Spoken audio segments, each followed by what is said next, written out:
Hello and welcome to episode 19 of Area Control Bros. We've almost reached 20. We have to do something special for 20. Oh yeah. Yeah, like talking about area control games. Yeah, that sounds like a really good way to celebrate. Don't you think so? It's always special talking about a nice area control game. Um, Absolutely. We could also do a hit piece. We could like talk about like trick-taking games No, instead. I don't want to turn any tricks, bro. that would be funny if episode 20 were an episode purely devoted to like talking about a game we hate, but we already talk about Arcs like in passing every single episode after True. Arcs was released. So anyway, today we are talking about two games, one of which is Area Control, one of which is not, but it is a game that's kind of pretty interesting. So I think it was worth bringing it up. And that game is Mistborn, the deck building game, and the area control game is Samurai by Samurai by Reiner, Reiner. by good old Reiner, the goat. We're on a first name basis with good old We Reiner. are. Some know him as Professor Knizia. I think he's a professor at least. I don't know because I don't know him from work. You see what I mean? It's a personal connection we have, Reiner and I. We're not close enough to call him Rhine or Rhiney, but we're on the Reiner level at this point. Yeah. That's right. Yeah. Anyway, both games where I think there's a good amount to talk about, I hope. Which one should we hit up first here? Let's talk about Mistborn. Sure. Mistborn. So Mistborn, the deck building game, designed by John D. Clare. Part of the reason I was interested in this game is that he's the designer of a game that we all love, which is Dead Reckoning. Obviously, a very different genre. Almost nothing in common in the design, actually, with Mistborn, other than I guess the track movement in this game kind of vaguely resembles the island Yeah. control. They use cards, you They, they, know? they, they're both games on a table that have cards, and that's about as much as they have in common. Um, this game is a kind of an interesting situation for availability where I think it's like a Barnes and Noble exclusive, or they have like exclusive distribution rights for a certain amount of time, or I don't know what's going on, but I had to get it from Barnes and Noble. And so that's a thing that I guess you have to be aware of. Suppose people are probably also selling it on the geek market and eBay or whatever, but Yeah, always. as always. But anyway, yeah, this is basically a straight deck building game, but it has a lot of, but it also has Hmm. X and Y's. I'd Right. say that as a result, even though in theory, because it is a pure deck builder, your gut reaction would be, how does this compare to Dominion? How does this compare to Ascension? How does this compare to maybe Arctic Scavengers or Tyrants of the Underdark or what have you? But honestly, I feel like this game feels the closest to me to either Dune Imperium or Commander, like the four-player game format in for Magic the Gathering, Right. because of a few special things it has. Yeah. Yeah. Yeah, basically, I mean, mostly the crux of the game is you either kill everyone or like go all the way up on three different tracks that are also just good to go up on anyway. Um, Very good at times. The yeah, without getting too far ahead of ourselves, I gotta say the relative power level of the different tracks can be very different. And I think that if you've played a lot of deck building games, you will kind of understand um, how good some of the tracks are. For example, if you've played a lot of Commander, well, this game has a similar thing where everybody's starting at 40 life, a little bit less for the first player and so on, but around 40 life, and you can lose by taking too much damage. And so then when you look and you see that going up one of the tracks might let you get, by going up at a bonus of, I forget how much it is, but it might be like 7 damage throughout getting up the track, you go, okay, well, 7 damage isn't too big of a deal. Um, then you get to the top of the track and you're getting 2 damage every turn. Okay, well, now all of a sudden, I really want to be at the top of that track. Whereas you look at, there's another track that allows you to remove cards from your deck, and it lets you remove a whole hell of a lot of cards if you're the first one up it. Um, the difference between 3 damage and 2 damage on one of the tracks, because I guess I should mention you get a bonus for getting to certain milestones on the track first. So you might get 3 damage instead of 2 damage if you're the first one up the damage track, but you might get 2 card removes instead of 1 card remove if you go up the card remove track. And so that can be a little bit interesting with these, where the relative power level of like getting up first is so variable that a lot of the time there's kind of a right track to try to push for. Yeah, unfortunately, the damage track, the first bonus is not just do more damage, it's kill an ally, which the allies are not the best cards in the market, Right. typically. Um, Well, also, but like there might not even be an ally like in play when you reach that threshold, and like you're not going to delay hitting the threshold Right, just because you to want to get to like the top, you because you want know? to get to the top. So like you might just get nothing for that. You know, yeah, I mean, yeah. mm. Yes. I do wonder how it would play in four player, where you have maybe more people going for different strategies and maybe more times that you're taking damage. But I think we've talked a good amount after playing this, and also the Star Wars deck building game, which I don't know if we've talked about. But the allies are similar to the capital ships in that game, if you've ever played it. And they're not great. It's like you can just like kind of play them out in front of you. You don't have to use like your resources in order to be able to play them out. But I mean, like card draw is a resource, so like having them in your deck and having to play them out is kind of like Yeah. it can kind of be a bunk draw because they're pretty easy to kill. And then most of the time you maybe get their benefit like once or twice, and the benefits aren't like amazing. And then there Right. are the ones that don't give any benefits but just like prevent people from attacking you and are probably more bunk for that A- reason. And one of the more important things as well, in addition to the caveats about allies, I guess we're diving right into like balancing Yeah, problems of the game, is that they can't be used to pay for things. Like they don't have to turn the card sideways to pay for other Right. cards, yeah. which is such an important mechanic, especially in late game when you're trying to get to like the bottom effects and I be guess we able to should do the powerful stuff. I guess we should roll back and say this is based off of a book. I've read the book. I'm the only one who's like read the book, so there's like a bunch of references in here that I get. That it doesn't have like huge spoilers for the book either. There's like some minor things that would maybe be spoiled for the first book, but it's based off of like a big trilogy, and then there's like another like quadrilogy after that. But it only has like minor spoilers for the first book.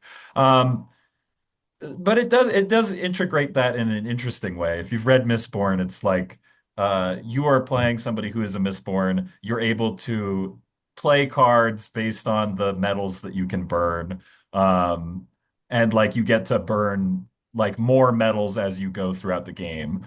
Um, like on your turn. But they power different stuff. And then like some of the cards, if you have a deck that is really good at like a specific metal, you can get like more benefits for burning more of it. But it's like hard to just burn the metal. It's like hard, like you can only burn like one metal once per turn. It's an interesting mechanic. It's almost like it is a little bit like mana, almost. That's why I bring it up. It definitely feels like there is some like MTG influence on here. And Mm. I bring up Dune because I think the burn system, it's kind of like complicated at first because it's like, but I think it kind of is a little bit worker placement-y in like how it actually works. It's kind of like you start with your two Dune workers and then you get your Sword Master later. And in this game, that's kind of like being able to burn more. And in this game, unlike Dune, you are able to certainly towards the end of the game, you're able to basically play out your whole hand pretty comfortably because at that point your deck is built to like to fuel each other. And like I mentioned in passing, this game has an interesting mechanic where like if you have like one of the pewter and tin cards, that can be fueled by other pewter and tin cards without Right. burning the metal, which is essentially kind of like using a worker placement kind of. Um, and it would otherwise be limited, and it allows you to sort of do more things with that card if there's like a level 2 part of the card. And that kind of a sense of growth in the game where you have more mana or more workers or more ability to play out more of your hand. That part of this game I think is handled really well. Like I think in this game certainly you feel like as you get it later in the game, it's like, wow, I'm really powerful now, like compared to the beginning of the game. And so I think that aspect of the game has been designed very well, like it captures that. And I think sometimes a deck building game doesn't capture that as well. Right. I'll add that just to say that I think that it can be really interesting trying to build your deck in this game because there's really something to be said for the strategy of diversifying the types of metals that you're burning. Because again, as you progress throughout the game and you do naturally progress your ability to burn metals just at the start of each of your turns, um, it kind of makes sense to be like, well, I want to be able to have cards of multiple different types and have a little bit of diversity here. But there's also really something to be said for, especially if you have a card that has a strong secondary ability that requires you to burn more than one of the same metal to have multiple cards of that type. And so just figuring out that balance and trying to play around with like, well, what cards should I take? Oh, well, I have, maybe you have a bunch of bronze cards and a bunch of copper cards and you're happy with that, but you're realizing, well, I can burn three or four different types of metals. Maybe I should put in, this strong silver card or strong iron card or strong, pewter card, what have you. And to me, that part of the game is really, really fascinating. And it feels very, very deck buildery and is a cool space to explore with this that I don't quite get out of some other pure deck builders in terms of like that motivation for deck composition. Yeah, there's also I'll mention there's ATM, which can be used as like any of these, and also can like do fuel some pretty good powers. Like, and I think that like when you get to like a certain part of the game, you start being able to move up a bunch on the tracks and do damage with it. Also, the ATM can be used to fuel like some of the like much better cards that you can find in the market. And those much better cards also give you ATM to burn. And also it is the like third kind of secret win condition that like is like kind of unlikely that you'll actually get to, but there is one card that you can buy that if you're able to burn enough ATM, you just win the game. Right. It Like if seems you're able to so burn three. unlikely. It seems so Yeah. unlikely that happens in a three-player game. Maybe in a four-player game, you're kind of in your corner, like sneakily building up to it. But it requires a lot of things to come together, not least of which is having the money to buy it the turn it comes out and nobody trashes it or, whatever, Yeah, eliminates it from the or just market buys it before you, or just right? buys it Like before you. Yeah. So that would be incredibly easy to have happen. a lot of things need to come together in order for that win condition to actually succeed. Yeah. And I'll say this, I think a lot of things need to come together right for you in order to win on damage as well. It kind of seems to me that you really need to win on the three tracks, essentially. Damage is there as like sort of a button to press on and to put a little bit of, the fear of God into your opponents type of thing. But I don't know. I feel like we all figured out pretty quick that the target system, which is interesting and we should talk about, but the target system can be manipulated in a big way to stop you from just dying.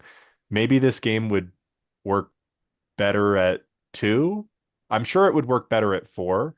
Um, with the target system and not being able to abuse that quite as much in terms of like The target system is a little, passing it in such a way that yeah, you can't be pressured as much. But the target Yeah. system is a little goofy. It's taken from King of Tokyo. I don't know if you guys have ever played. It's a really light mm, game, but it's a I Garfield have. design. But in King of Tokyo, like when you're in Tokyo, you hit everybody, but everybody hits you. And then just like in this game, when you're hit, you can choose to like step out of Tokyo, essentially, which is in this game kind of like relinquishing the target. I think that's fine, and I think it's a cool idea, but it kind of falls prey to the same issue that combat damage has in Commander. Like in Commander, winning with combat damage is popular, but it's also harder to do than winning via like a different way. Like Mm, the alt win conditions in Magic are so much more powerful than winning with combat damage. to the extent that many of them are like frowned upon in the community if you win that way, because it's like, oh, that's not a real win. If you play Thassa's Oracle Demonic Consultation, obviously that's like a CDH combo, but in this game, it's almost like that, where like going on the mission track is so much more efficient. And it's because it's a simple, I think this is a fundamental flaw in the game. It's just that any damage leading up to the point where your opponents die and your opponents are not dead, you essentially receive nothing. Like any damage, like let's say you have 40 life, you've dealt 39 damage to them, they're at 1 HP. You have gained nothing except for the damage you have dealt to them to put them at 1 HP. But on the Right. mission track, if you build a deck that's like going up the mission track, not only is it harder to interact with because there's only 3 cards in the entire deck that can reduce the gains, and in order for the people to use them, they have to go down a card in their hand to do it, which is also kind of dubious. Um, Right. Like they most of might stop you, but they're just helping everybody else at Yeah, that it's point, like it's the same issue. This is also goes back to kind of like how Commander works, which is that it's kind of like Magic is a card game designed for 2 players being shoved into like a multiplayer format that it's not really well suited to. In this game, knowingly, perhaps unknowingly, those cards are not good for a 3 or 4 player game because like in a 2 player game, playing that card makes a ton of sense because I'll go down a card anytime to like sabotage their turn if it's just us two. But in right. a 3 or 4 player game, to me to do that, like I'm sabotaging both of us, and now the other 2 people are up a card or just advantaged versus us, and it doesn't make as much sense. And but anyway, my bigger point was that moving up the mission tracks intrinsically gives you really powerful effects. Yeah. Like you don't need to And so, win some the of them are very powerful, yeah, like incredibly powerful, game winning, you know? and like you don't even need to have like gone to to this hypothetical 39 damage equivalent in mission movement to see strong reasons to be on the mission track. So Right. basically, you're doing the mission track no matter what. Like, why not just go all the way and get all the bonuses on the way and then just do the harder to interact with win Right. condition that, it just seems so much better. And I'm sure that people that have played this game enough will see that it's like the dominant strategy, but it seems way harder to like because of the target in multiplayer to be able to efficiently kill the other 2 people anyway. It I'll say this yeah. in favor of the target, though, and that's just that the situation that I have a problem with the target is where it becomes clear that one person is going to get up the mission tracks first, and the other 2 or 3 players are trying to kill them, right? That's where I'm like, okay, this is kind of shite because let's say Ben is going to get up the mission track first, and we've identified that, and I'm the next player in order after him, right? He's got the target. It's my turn. I'm going to attack him.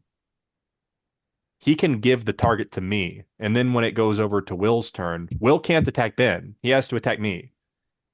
And what am I going to do? Like, am I going to give the target? I mean, I guess I just give the target to Ben at that point. I guess I could keep it. So that's where the problem is. Now, one thing that is interesting about that targeting system is that if you build a deck where you believe you can kill every other player, and it's not like, oh, we need multiple people kind of dogpiling to put this person into check. If you truly build a deck that has so much damage output that you could kill every other player, and maybe you even have some heal in there to protect yourself, you can choose to retain that target token and be able to hit everybody. And that is actually interesting as a, how am I going to get this damage deck over the edge? And something that is, going to be harder to do in something like Commander because you don't get the opportunity to, take that cost benefit of there of like I'm gonna always have the target, always be the one getting hit, but I'm also going to kind of cleave my damage on everybody. That's not something you get to choose in Commander. And so it is cool that there's that option. The other side of it, I just think isn't quite worth it mechanically in this game. It is I like the idea, but that's kind of how I feel about this game in general, is like I like almost all of the ideas, Yeah. but they aren't all meshing as well as they could. It's possible that it's like it wasn't play tested sufficiently, or maybe it need a little more time in the oven. but I guess this is about when we could probably circle back to Ben talking about allies, which is that Right. we actually were even discussing house ruling, just removing all allies from the deck, like entirely, just be like, nope, just take them all out. Probably makes the game better because they gum up the market. They can't be used to pay for the powerful card effects, Hmm. and they typically are not. They're just not powerful enough to justify investing in and occupying, as Ben said, an all-important card draw, because that's what it is at the end of the day. It's occupying space in your deck, you know? I would argue that most of the 4 and 5 cost allies could probably stay in. And I think this is a similar problem that Star Wars deck building game has, where the higher cost capital ships are great. I love having the higher cost capital ships. Um, it's the low cost ones where you're like, this is not something I want to put in my deck. It's not worth the draw, and it's just going to gum up the market. And I think it's the same thing here where the lower cost allies are all incredibly weak as a general rule. There might be one or two that have some interesting things. There was one that I picked up that was like if you use a second steal on it, it can get you a card um, from the discard pile or the exhaust The pile or whatever trashed. it's called. Yeah. Yeah, the trash pile and put it into your discard. And so it could be a way to kind of cheat and get some cards for free essentially. And that seemed kind of cool, but ultimately very, very hard to pull off. And there are a few 5 and 4 or 5. I don't think there are any 6 ones, but there are a few 4 and 5 cost ones that I think have powerful enough effects.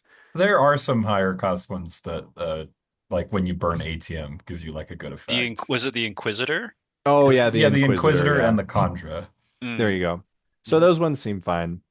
But I also liked the idea of trying to change it in a different way. Maybe you thin it out, maybe you allow these guys to come into play as soon as they're purchased, or there was some mechanic that interacted with the Right. So allies. rioting kind of sucks. Rioting's It's the dog, brass mechanic, and it's if you haven't activated your ally's ability yet, you can if you but have the only riot. their top ability, which is Only the their one that's top easier to ability. do. And it's not great for a number of reasons, mostly that it interacts with the allies. And also like if you're like late enough in the game to actually have like built up some allies, if they're not all dead from people just like plinking away at them, because that's another thing that's bad about the target system is you can still target people's allies even if they don't have the priority target. Right. There is like a part in the book that is like that. So like you can get rid of them super easy if they're at all a problem And for kind of like the like Will was strategy. saying, there's not really a benefit to doing damage if you don't expect to kill someone, so you might as well kill their allies. Right. So like it's pretty easy to get rid of them. And yeah, like the writing just lets you like use their worse ability usually. Some of them don't even have a top ability. And like all the other stuff does way better stuff. You know? Yeah, yeah. I Riot Like is terrible. I think buffing Riot would be fine, but I still don't think it would be enough because then it's like in order to make allies good, you're going into brass. Like maybe you didn't want to go into brass, but you wanted to go into allies. Maybe those allies don't even come out, I you think know? there's synergy there because most of the brass cards give you money as well. So like the thing we were talking about was like, oh, what if rioting lets you put like search your library for an ally and then put it into play. Like I don't think it would even be all that like OP because if anyone's going for a damage deck and if the allies are enough of a problem, they'll just kill them. Like and also Mm. like, I don't know. The current ability doesn't do much. The other thing I wanted to bring up is when you have enough metals to burn, like sometimes you're using cards to pay for other cards rather than burning a metal for it. Sometimes you just have like an open metal to burn and you just burn that anyway to get your ally effect. So Right. it's not even like rioting doesn't even really help all that much if you're like, oh, I'm burning a bunch of different metals, and then I also need to be able to activate this guy's effect. It's like probably you're never in that situation. Like Yeah. you're probably gonna be able to burn one of those metals. I don't think I've seen a single time where Riot has mattered in the 3 plays that we've done. I guess while we're talking about balance, we have to bring up the real elephant in the room, which is the bronze copper issue. Because it's the Yeah, best at going up the track. Yeah. I genuinely think that if you want damage to be competitive, you might need to require four or maybe even five tracks instead of three that you have to go up. Um, I because think and the even thing is, yeah, by the time you get to the end of the game, people can go up, they can bump on the track like eight nine times, times. Yeah. like a crazy amount because you get to the point where you can burn ATM and get the benefit from it. Because your character has three abilities. The first ability you unlock the earliest. All of those are different. The second two abilities are exactly the same. Um, the second one makes it so that when you buy a card, instead of putting it into your deck, you can choose to instantly trash it and get its top ability. Now, of course, this doesn't work with the ally cards. Another problem with the ally cards where they gum up the market because you can't insta use them and eliminate them. Um, and then the third ability is when you burn ATM, you get to move up the track three times, which is already insane. And then you also do three damage. And it's like, dude, damage is like those, these are sort of separate strategies. When you're doing the damage strategy, you still kind of want to move up. But like, give me more than three damage if we're trying to make damage competitive with moving up the track, you know? Or give me less than three track movement on the ATM burn. Like, it's so much. I think the fundamental problem was that in order to win via mission movement, you must move up 36 spaces because it's 12 spaces on each mission track, which, as I'm sure you know, 36 is also the lowest possible starting HP. That's the first player starting HP. Hmm. So those numbers are intentional, but I think that the fact of the matter is that because there's no way to interact other than the three cards in the deck that may not even be a good idea to use this way, can prevent mission track movement. Like it's probably 36 mission movement wins you the game, Hmm. whereas like 36 damage will not win you the game, like ever. Right. Like there's going Right. to be healing, there's going to be killing allies, there's going It's to be it's the target unlikely you've shifting. had the target and are cleaving the whole Yeah, it's time, like that's what I that mean sort of is thing. I think there's and Yeah. I do think maybe in a two-player game this game feels more balanced, at least in Right. respects to the balance between damage and mission movement. But yeah, in the multiplayer game, I think that's just mission movement has to be the dominant strategy. And as a result, bronze and copper, which is the dominant card pairing for that strategy, is just the dominant the dominant Right. strategy plus the dominant, element or metal or whatever. And also it's like the ability for both for bronze is just good. Like the seek mechanic is Seek is great. good. Yeah, Seek's Because like insane. Seek is amazing because you just get to be able to use a card that's in the market below a certain cost without buying it and having Right. it clog up your deck. So like or Seek is having to actually burn the main everything. reason I would be concerned about thinning out allies. Because if you That's just true. have Yeah, you more you bought cards you in the market. yeah, by getting rid of allies, you buff bronze and copper even more. And the thing is that Seek is separate from the ability that you get at level 2 of your character, which is like the buy and Hmm. resolve immediately. So Right. you can be seeking and doing something instantly, and also buying something from the market and doing it instantly and And it eliminating can it. be the same card on the same It can be the turn, same card, and And sometimes it's the same card on the same turn and you're seeking it more than once. You might seek it three times. basically what this means is if there's even just one card in the market that has like mission movement on the top, which is not really a big ask. I mean, probably a lot of cards in the deck have this, then bronze and copper is able to like have its own innate mission movement, plus it's able to seek it in the market, and then you're incentivized to be like, in order to keep your deck thin, Right. to just get your mission move off the buy and then eliminate the card, which is like it's so explosive when it comes together. And And it's like, oh, you're threatening the bronze and copper player. Oh, you better hope that no heal cards enter the market, yeah, because they'll or seek that shit and stabilize in one yeah, that's the turn, thing you is know? that they can also seek stuff that's going to help them like in that specific situation they're in if people are targeting them. And of course, as Blake said, they can just pass the target back as soon as they get hit. And it's I don't know how you solve it. Yeah, I almost it's like it's so powerful to seek. I don't know. Like there's like a good disparity between the usefulness of some of the cards. Like there's some interesting stuff there too. Like I like how iron works. I like iron like you can pull stuff from your discard and put it on top of your deck. Like if you haven't been thinning, like it's a nice way to get some of your good cards like back into rotation. Yeah, I haven't seen anybody like use it to very good effect, but it's aside from like seeking the iron in the market that's there. Like right. the problem is that it's just the Swiss Army knife, the seek, where you get to use whatever is convenient at the time. Like Mhm. and on top of, yeah, the mission movement is also just good.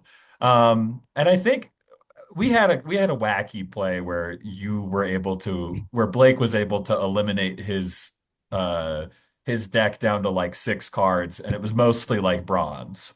So you were just like being able to play your best card like every hand, which was the seek one, and be able to Yeah, like juice it so that you could seek it was like like the top ability was like 3 mission movement plus seek 5, and the bottom ability was seek 6 twice, but on different cards. And so Yeah, that card is absolutely insane. that card is yeah. absolutely insane. That is extremely true. And even the one like even Unveil, which is like sort of like the less powerful version of that card, is also like Yeah, is also really strong. Um, I feel like we've been really down on this game, but I do want to say before we go into scoring at least that this game is actually pretty fun though, despite the balance issues. Like I think it still feels like it's a fun game. I think Yeah. if you're playing it like with a family and you're not really kind of hyper analyzing optimal strategies and stuff, there's a lot of, especially if you've read the books, I'm sure that this game like really, you know, it hits a lot of the right notes for you. Yeah, it's very accurate. I do want to address that silver is not something that you could burn. Blake said that earlier.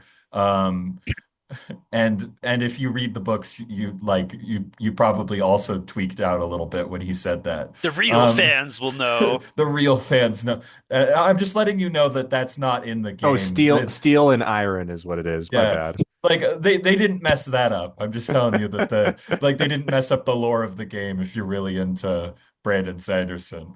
Right. Um, Well, anyway, but like, oh, sorry, yeah. go ahead.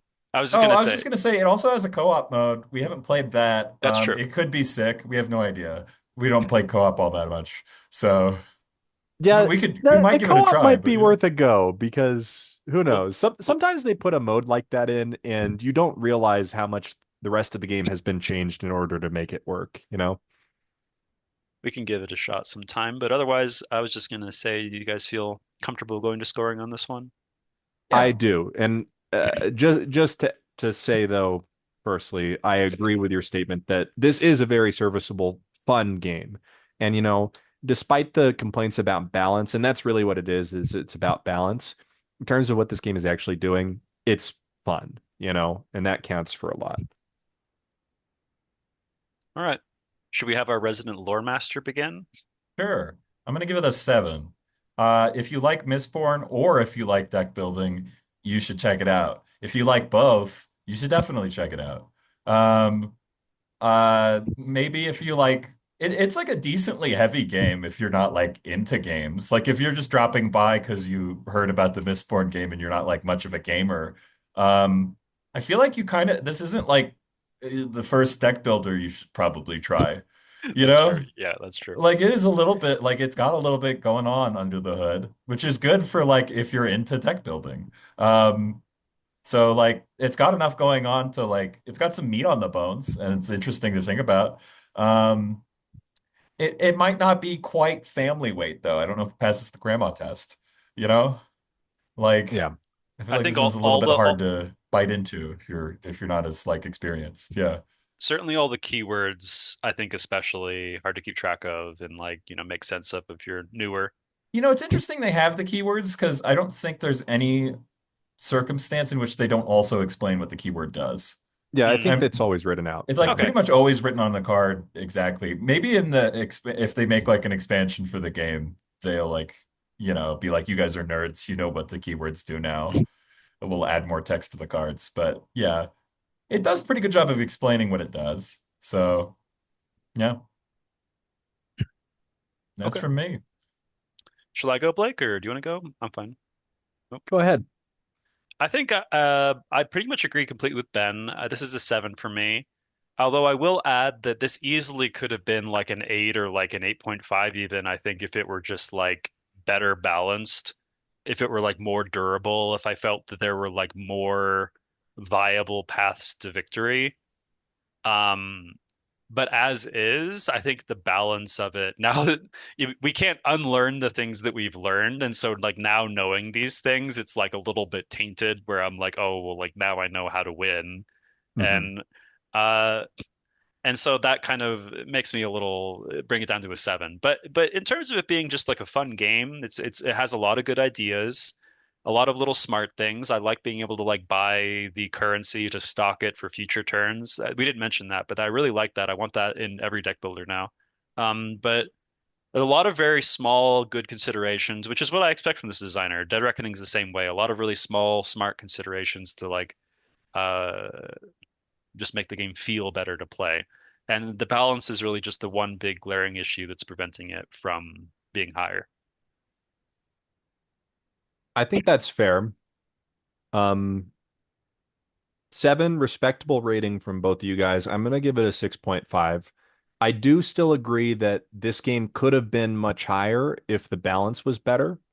Um, but I think the balance is that much off that it warrants a 6.5.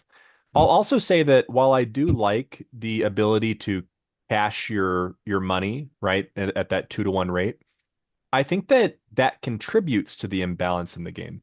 Most deck builders kind of require you to slowly add sort of middling cards that maybe you're not going to be thrilled about to have in your in-game deck, you know. And in Mistborn, if you see that there's a really strong card in the market, maybe a 6 cost card or a 7 or 8 cost card, and you're going first, you can choose to cash your money and know that you're going to be able to get that card before anybody else.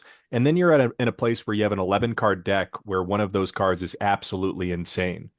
And Mm, that is really, really, really powerful. And there's, I think, a reason that most deck builders are not going to allow you to do that, and instead are going to require you to get, maybe you get to a point where you have, a 15 card deck before you can truly afford to get these higher tier cards because you've added some economy cards and had to make that decision over picking non-economy cards that maybe get you a better effect early on.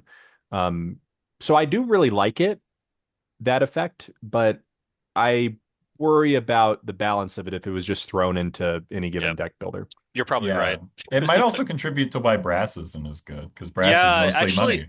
that's a Like good point. it's Yeah. mostly money and then you can just bank it. Yeah. That's what I was thinking. Maybe Blake's totally right. I think that probably is why Brass and Tin is like a little less good because like you can just have money anyway in this game.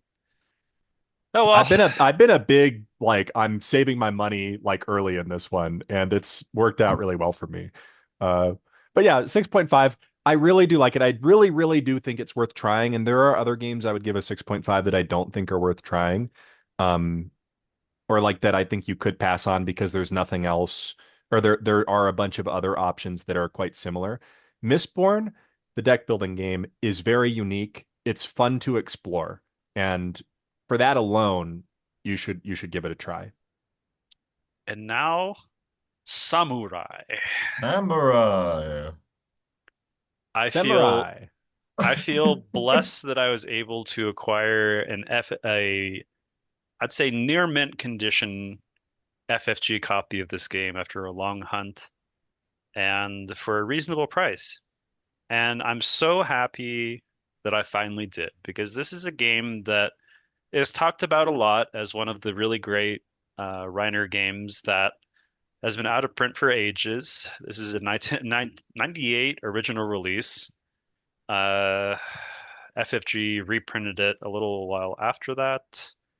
I don't remember exactly when, but I can look it up at some point in this conversation. But point is, it's been out of print for a while. So, and also importantly, it's not one that's necessarily going to be reprinted soon. There's talks about reprinting Tigris and Euphrates in the near future. I've not seen any talks about a reprint of Samurai in the works. so this game is unfortunately difficult. Your best Yeah. bet might be to see if there's a tabletop simulator mod for it. If you want this game, good luck, Yeah. okay? Well, Yeah. I'm seeing there are a couple people on Geek Market that are selling it for decent prices right now. So if you do want to go hunt it down, there are some people who, for some reason, are trying to get rid of their copy. But as far as what it is, this is a tile laying game, which is Reiner's classic genre that he's the best at. And this one I'd say is lighter than most of the other ones that I played by him. Yep. Is I would agree. certainly both in terms of time played and in rules overhead. It's compared to a game like Huang or Yellen Yangtze, for instance, I think this game has got like a third or a half as many mechanics. Yeah. And that doesn't mean that there's not enough to latch on to either, because the strategy in this game is quite interesting. It's not uncommon that you're going to have a turn here or there where you're sat thinking, "Oh man, like I've got so many options. Like what the hell am I going to do?" And that to me is really really fun. So if you like that sort of, open decision space that you get with something like Yellow and Yangtze, I think you still have that same cool feeling in Samurai, even though it's a simpler game. Yeah. I like I mean, mostly you're just doing one thing on your turn. You're putting down a tile. There's no other mechanic that you can do while on your turn. It's the decision is between five different tiles that you have and then where it's going, which has a lot of depth because you have a lot of like that naturally like already has like, thousands of possible options for you. But I also do like how as you play out the tiles, like your options do become less because there's less stuff that you're fighting over, and obviously the board is more cluttered. So it does kind of have that nice, just like narrowing down to like the final couple placements kind of point, Yes. um, which is satisfying. And there's also some like natural spots to fight over at the beginning of the game where, there's a sort of like these population centers that you kind of want to go after that are a little bit higher value to win. Um, The battle for the capital at the beginning always, yeah, is kind of like it's like the opening salvo of the war. yes. Mhm. The battle for the three cased figures in the capital, and whether or not somebody maybe first picked their swap tile to enable a interesting play at the beginning, or whether they're just trying to deny one of the tiles by deliberately tying. There's a lot of, it's amazing to me, and this is a Reiner specialty, that despite how rules light this game is and how quick it is, how kind of satisfyingly thinky this game is. BGG has this as a 2.4 weight, is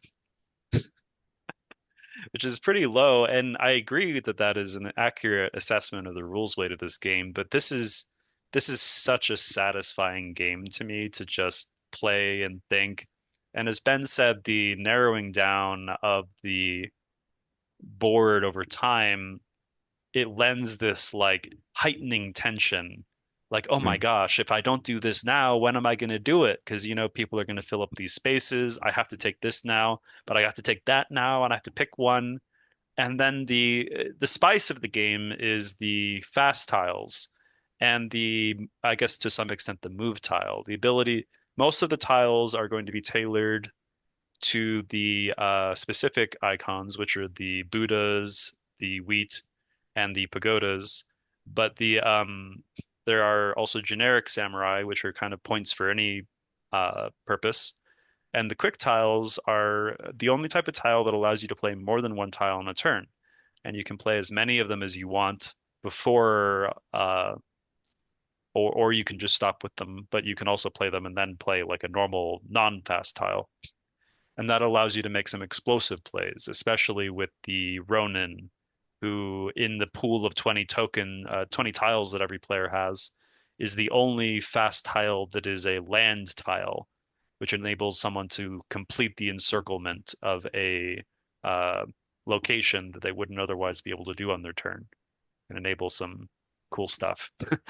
Right. And that being key because these these casts that you're trying to win are not captured until they are completely encircled. And so being able to Yes. put two land tiles down with that Ronin is like, everybody is going to have an explosive turn with their Ronin at some point, in the You, same way that everybody is going to yeah. have an explosive, cool turn with their swap at some point where they swap two of the cast tiles. And everybody is going to have an explosive turn with their move tile at some point where they get to move a tile they've already placed to a new location.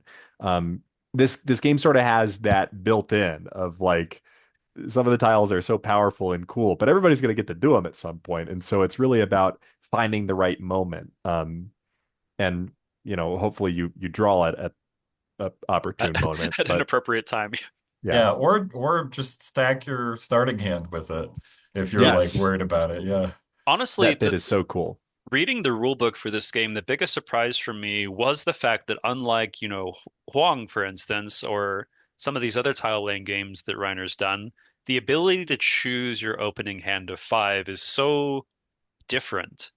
Yes. I had to reread it and be like, wait, what? You don't get like a random five like you almost always do in these kinds of games?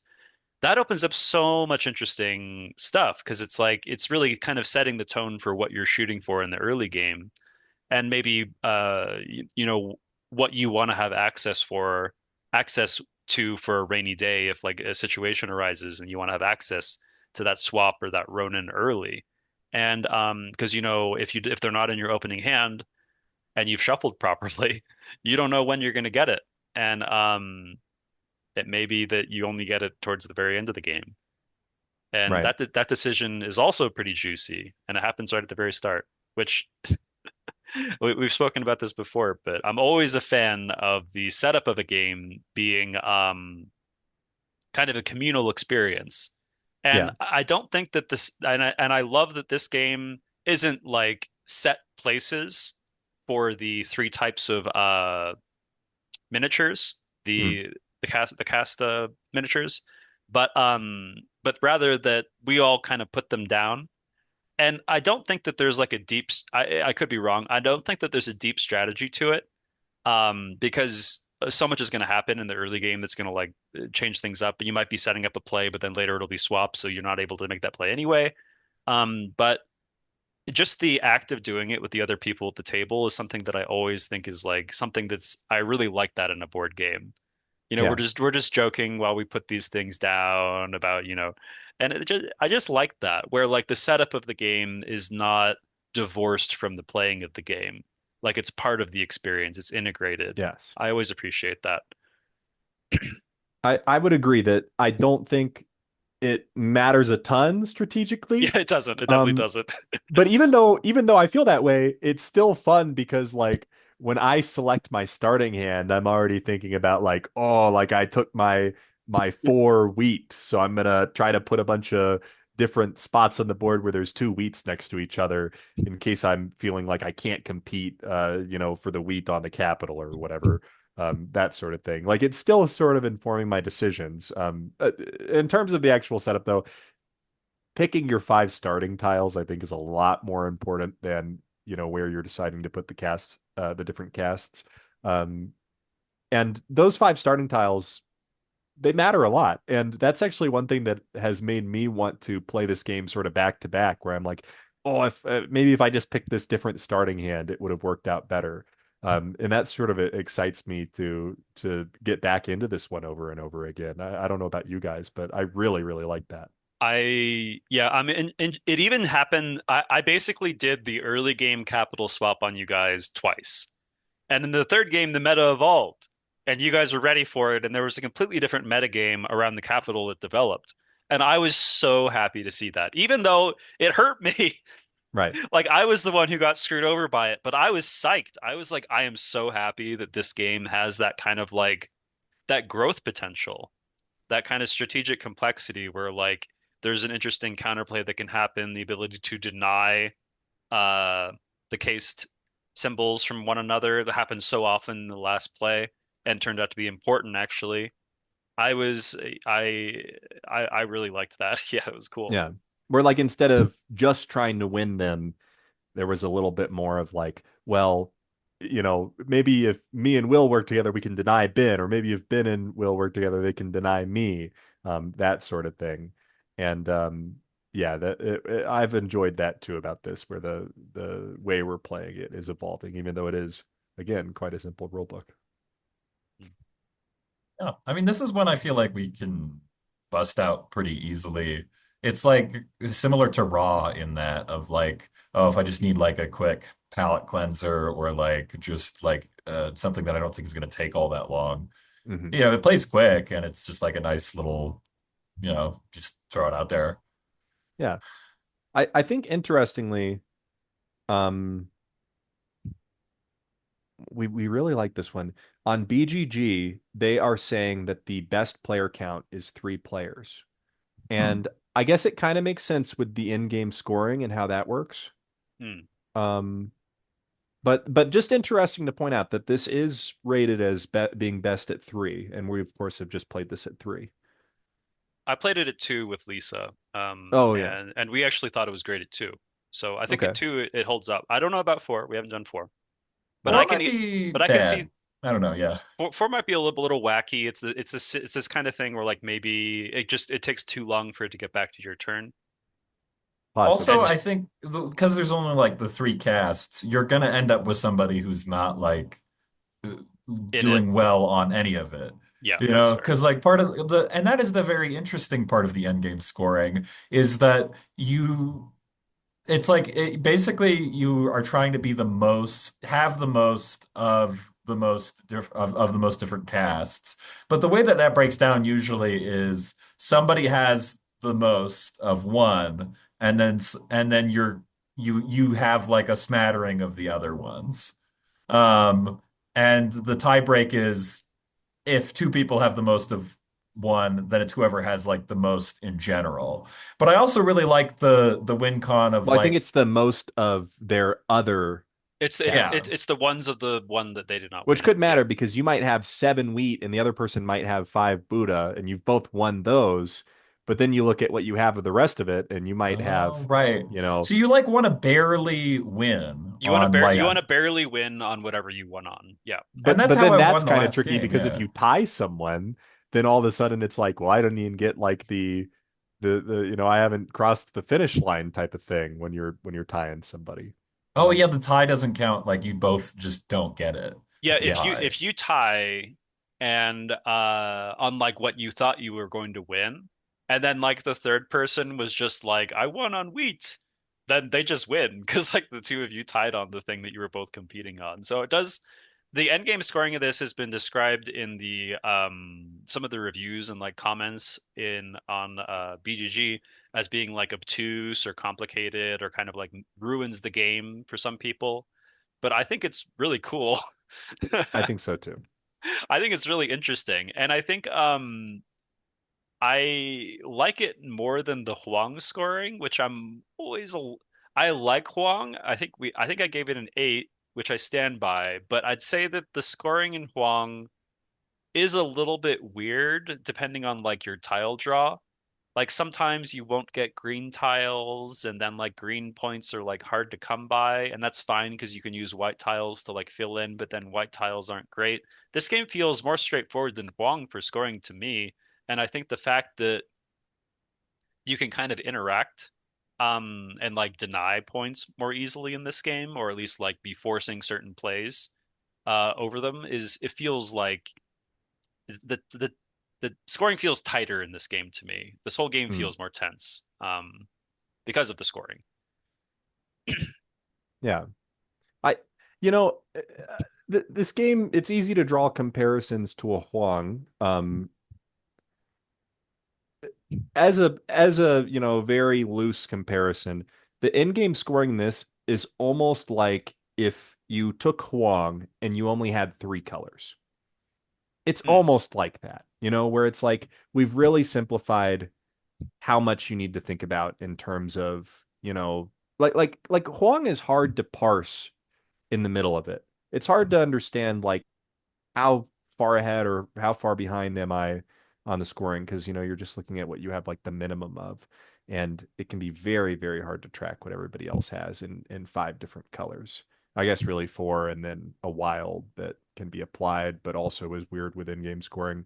Yeah, to me, if the in-game scoring of Samurai is um seeming obtuse or is ruining the game, then I almost feel like you've missed the point, you know? Like it's cool to mid-game realize, "Oh my gosh, I'm not going to win on wheat and I need to pivot."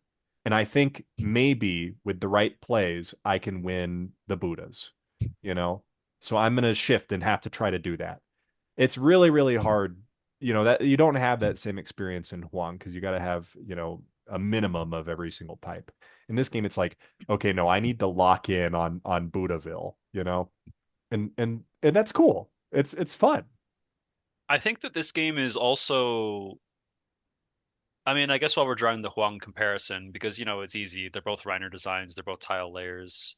Um, I feel like this game is less forgiving than Huang. Like I think it might be the duration of the game of Huang is longer, but also like this game is like you only have 20 tiles no matter what. And like certain tiles, once you played them, you're not getting another Ronin, like you got to make it count. And I think like it's easy to think in this game, holy moly, I really messed up. How do Hmm. I salvage this game? And in Huang, like there might be a ward that goes really badly and causes just absolute disruption, but I don't ever feel like it's unsalvageable.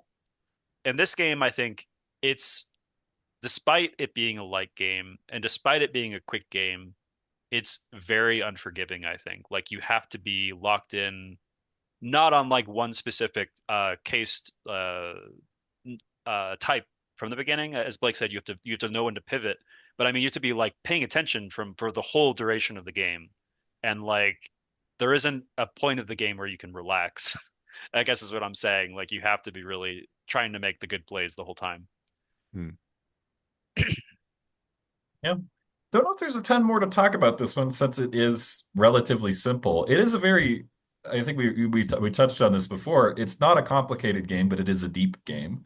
You know, Definitely. there's a lot of decision space to be making at any given time, and there's plenty of times in which I, you know, am having to think a lot during the game and looking at the board and going, hmm, sorry, just, I need a moment. You Yeah. know? And there's a lot of turns that are really quick, but you will definitely have turns like that where it's like I got to slow down.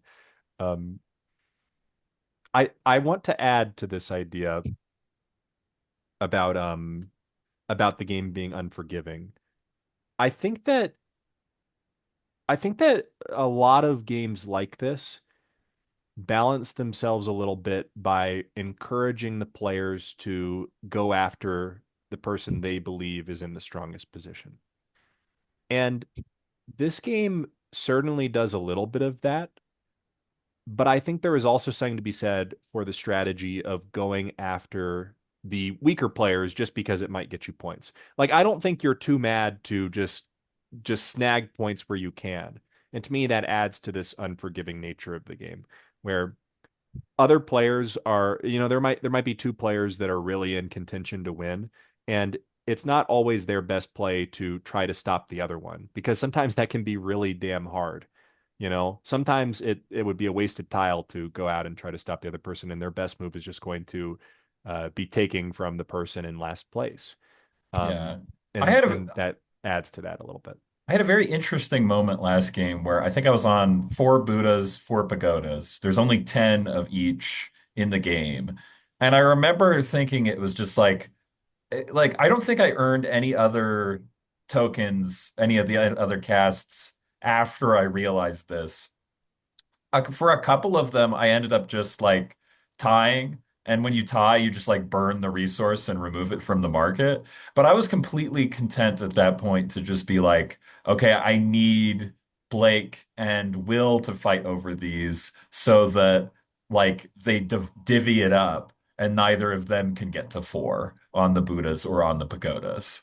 Right. Um, And that like became my dominant strategy where it was also like, well, if I can burn a pagoda or burn a Buddha, that also serves the same purpose. Like I just don't want you guys to have it or for you like for it to be split between you guys. Yeah. Yeah, and I thought that that was like great play and also very interesting that the design kind of allowed for that sort of strategy, you know? And it tells a bit of a story too of like this guy, he got in early, he got his shit, and now he's burning the bridges, you know? Like nobody else comes with type of deal. And it's fun. It's cool, you know? Yeah, I agree. Yeah. Should we It's go to it's ratings? yeah, sure, but we can go right there. Definitely. I'll throw one out there. I Go ahead. think that Samurai deserves a 9.0.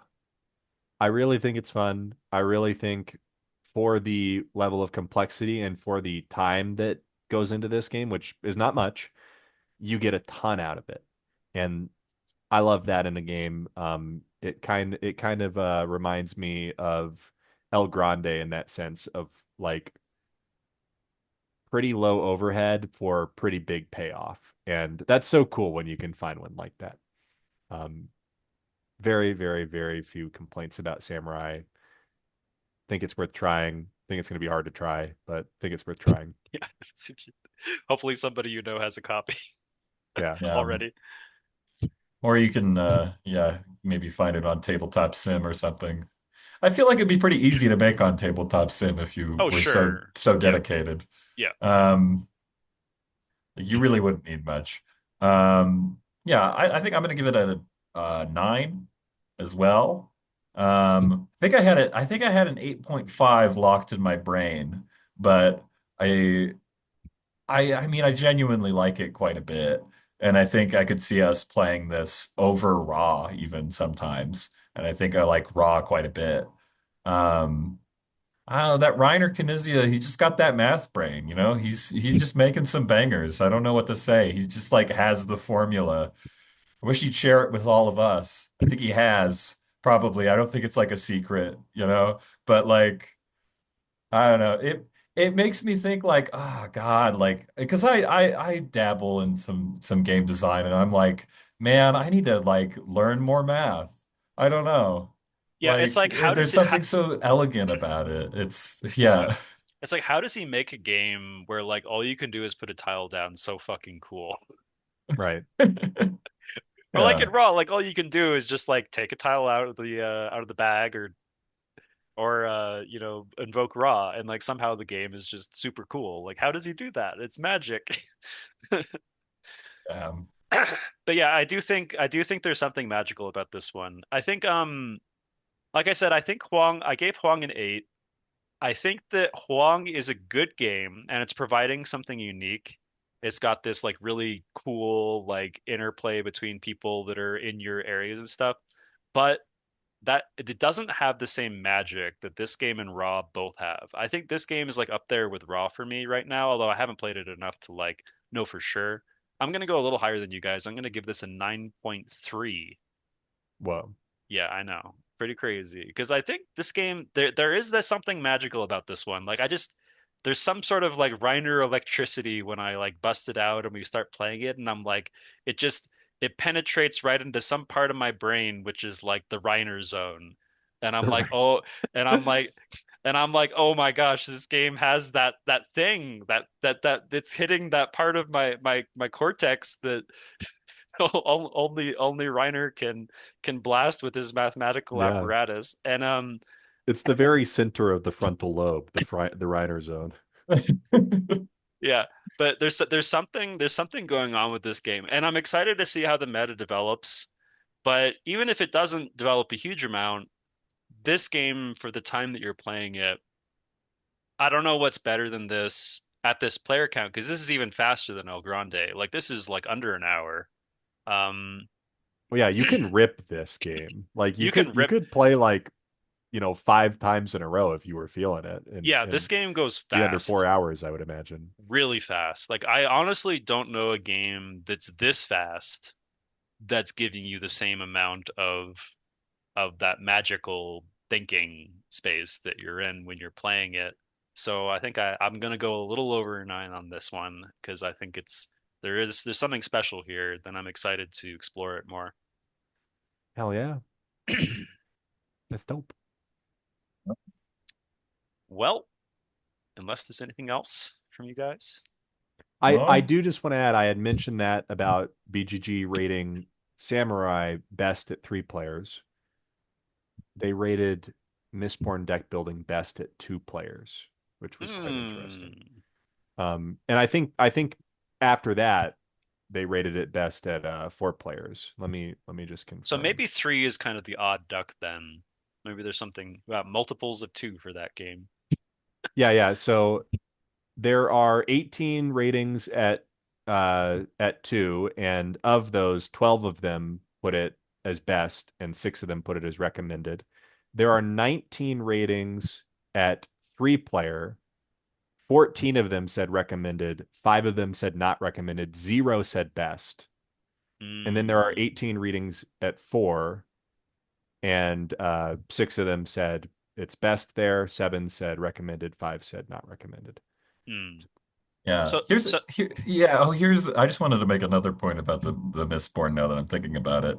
Also includes player elimination, which might be a thorn for some that's people, true. especially for like the grandma scale. Like, you know, if you don't have a little bit of the thick board game skin, can really suck to just be like removed from the game, and then you have to go get a sandwich while like the other people are finishing it out, you That's what I know? did in our first play. I just got killed when I was like, "Oh, okay," because we hadn't figured out like how to really kind of optimize on the mission track in our first play. That's interesting though. So I guess I'll keep Mistborn around. I won't sell it. We'll try to get a 4 player game in at some point, or maybe I'll play it 2 player with my wife, and we'll see how we like it with that. But Yeah, 3 player definitely feels like the balance issues might be the most glaring at that player count, with the target being present but not contributing, right. maybe. Hmm. And I do think it's one that would improve from a few house rules as well. So Yes. I don't know. Just some tweaking. Anyways, Yeah. But anyways, Samurai, great. yeah, Mistborn, really interesting, doing some new things. Needs it's a little rough around the edges. yep. Yeah. Agree. All Right right. on. Well, see you guys in the next one. Yeah. Sign See you off. guys. Here we go.